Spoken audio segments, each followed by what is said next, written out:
Amangro minem. Your eyes. Akamura kaskunzwa kasha. Yomdara peto. Kudai wandiregerere. Wandiregerere. Iwe wandiregerere. Wandiregerere. Iwe baby. Sorry pa kaitamba ndaida kukuza pa zvichiramba. Semunhu waindida ndaida kutionga sansiya baby. Sorry pa kaitamba ndaida kukuza pa zvichiramba.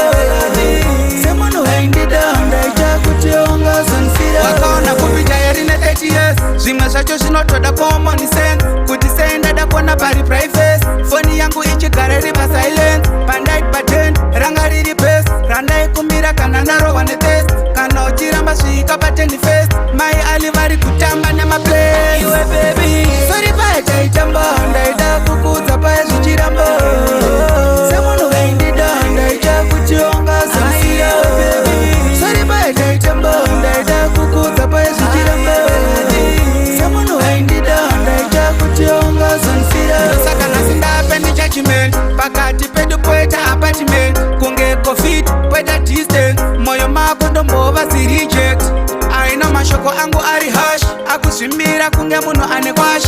Ehe, ari too harsh. Asi chokwadi chazobuda at last. Iwe baby. Sorry pa kaitamba ndaida kukuza pa zvichiramba. Semunhu waindida ndaida kutionga sansiya baby. Sorry pa kaitamba ndaida kukuza pa zvichiramba.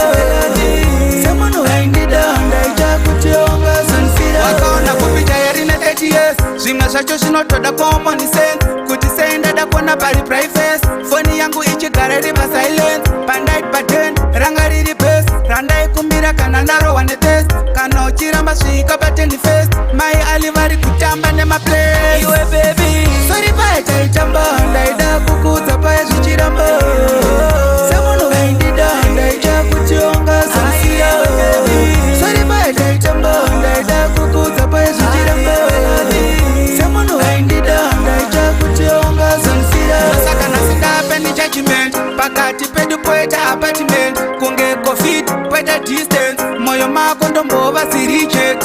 Aina mashoko angu ari hash. Akuzvimira kunge munhu ane kwash. Ehe, ari too harsh. Asi chokwadi chazobuda at last.